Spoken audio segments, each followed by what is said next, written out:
I truly have the privilege to be probably the only person here to have had my training both with Professor Marberger and Professor Shariat. So having them both as mentors, it was very interesting to see when I put together the slides. I did remember Professor Marberger being one of the first persons when I was a resident to tell me and to think about the quality of life in patients with prostate cancer. That was at a time when the issue of quality of life was not so much in the focus of the urologist in terms of what are other outcomes than the oncological points. So, but that has changed dramatically. So if we look at the EUA guidelines now, the EAU guidelines do tell us a whole, or they dedicate a whole chapter on the issue of quality of life. And we do have to be aware that living long with prostate cancer does not equal or mean that it is necessarily living well. And there are certain areas that we need to think about. So it's not only the prostate cancer cure, but what does it reflect? And this is also reflected in the definition of health. So even if we look at the HWO definition, we do see that it's not only like being healthy. It doesn't mean that we just have the absence of disease, but it's also the areas of physical, mental, emotional, and as well as social and sexual areas that should be aligned. So what we have already heard today, and this I think is one of the major issues, that multi-modality or also multidisciplinary approach is necessary if we think about quality of life. So it's not only the physician that needs to talk to the patient, but it's also other areas in medical care that need to be involved. So talking about the quality of life, there are certain areas that are commonly affected in the treatment of prostate cancer. So obviously my expertise is in sexual function, so this is something that we will also focus in my talk about, but also urinary function and bowel function. But we also have to think about not only the patient, but also the relatives. So what are the spouses or partners? They will also be affected by issues like fatigue, anxiety about the cancer, about what is going on. One thing I like to stress, and this is very important, not only for the sexuality, but also for the quality of life. We have to be aware that problems with the quality of life and problems with sexuality do not start with the treatment, whether it be surgery or radiation therapy, but they already begin in the pre-morbid phase. So when the patient is thinking about that he might have a problem, he might already be affected by issues of quality of life and also issues in terms of sexual dysfunction. And what this graph, I took it from a very dear friend, Wojcin Yatin, who actually does really focus on all the sexual health issues in patients with cancer, not only prostate cancer. But what we also see in this graph is that it does not necessarily always mean that sexuality has to be worse, but it can also improve, because sometimes sexuality before treatment is already a matter that has been a problem, and through treatment and also addressing these issues, it can actually also improve.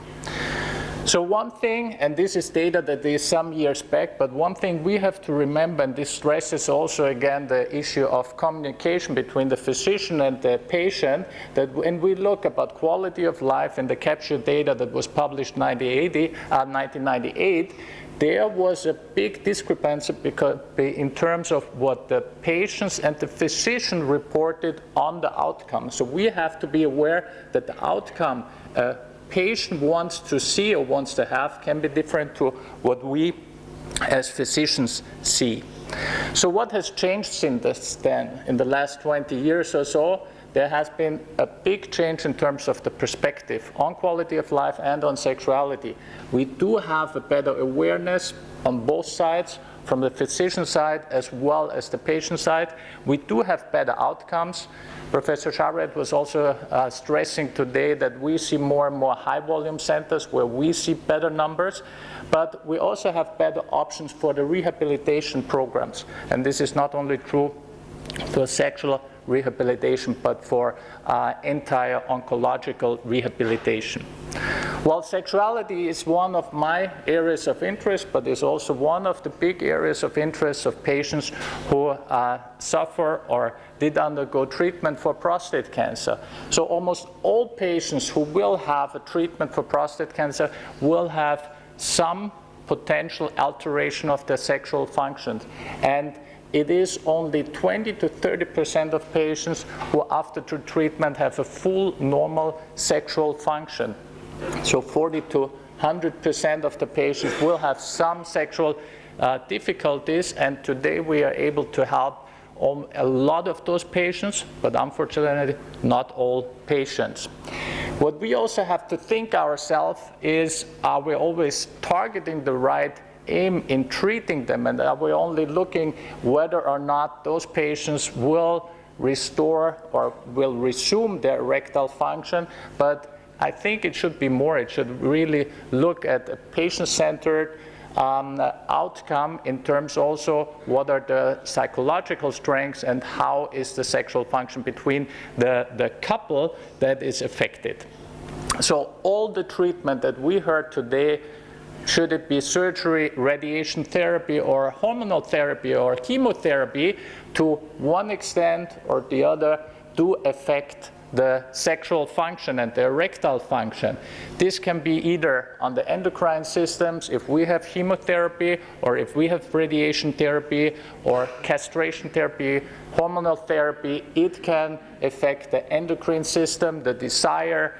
Surgery might alter the circulation system and also the nerves that are involved in excitement, arousal, erectile function, and orgasm. But this is not only true in a pure functional state, but also on sexual identity and the sexual relationship, as I already stressed.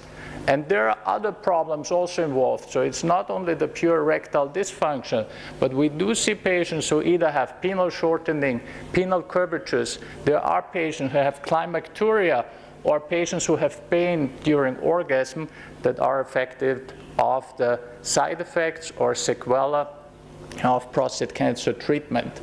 So what do we have as a ED treatment? And this is something that I can only very briefly touch today, given the matter of time, but we do have good first, second, and third line treatments.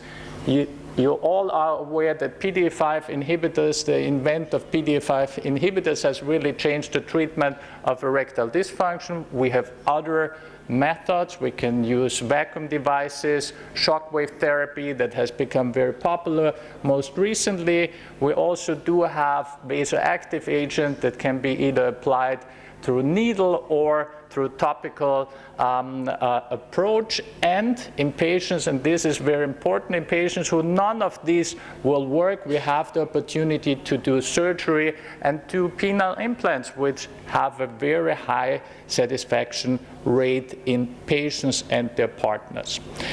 What is important, and there we are again on the timing. So if we think about penile rehabilitation, it is very important that we are at a good timing, because the problem is that really this phase after the treatment, where if there's no treatment or no penile rehabilitation going on, we will eventually see corporal atrophy.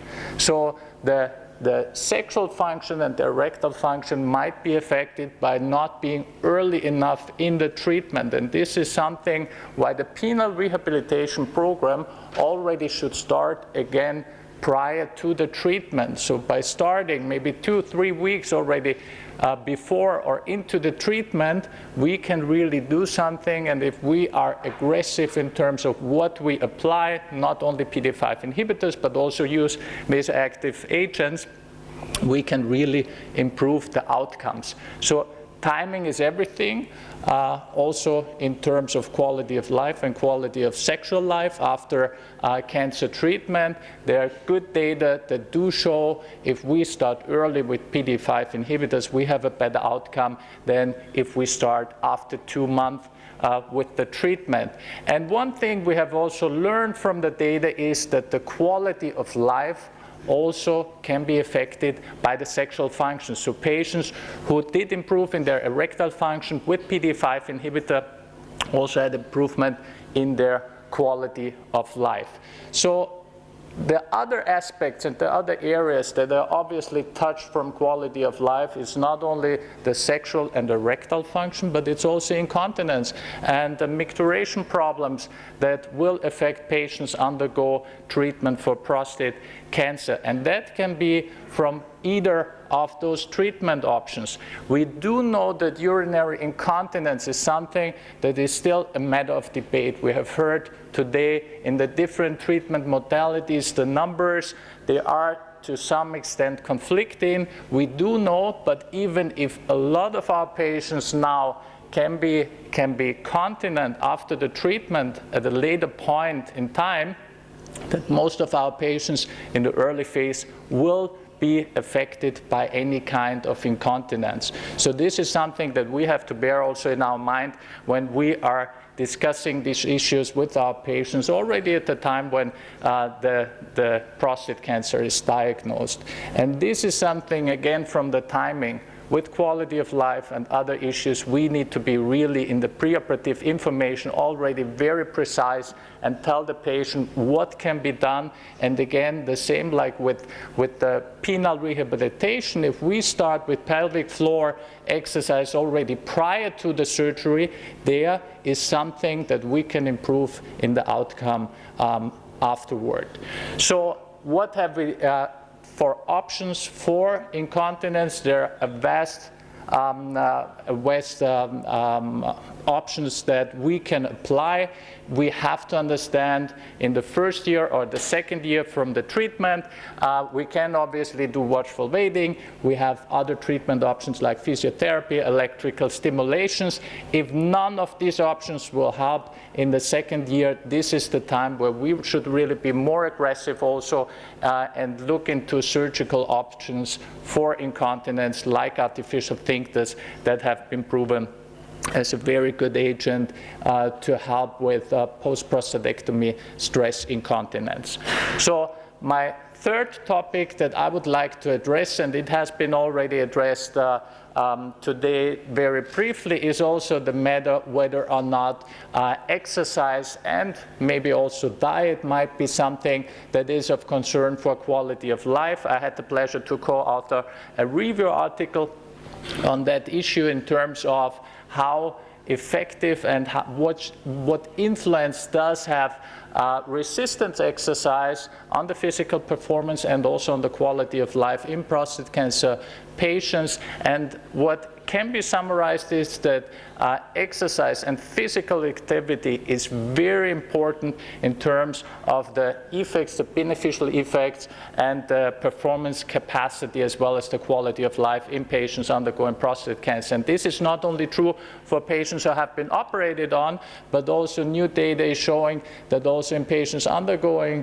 androgen deprivation therapy, this is very important. So this is an important task that we need to also motivate our patients to give extra mental and physical strength and stimulation that is important also for their quality of life. That has been also summarized in the EAU guidelines. So in the last part of the section in terms of the quality of life, the question is raised, what can be done to improve the quality of life in prostate cancer patients? So the recommendations, and this is grade A, level 1 evidence that number one, in patients who undergo androgen deprivation therapy, it is important that we really look on resistance training and also a multidisciplinary approach who really addresses a lot of the issues that have been raised is important in terms of oncological rehabilitations. I'm very much looking forward to the talk we will have later today that actually also addresses the needs and the issues of oncological rehabilitations.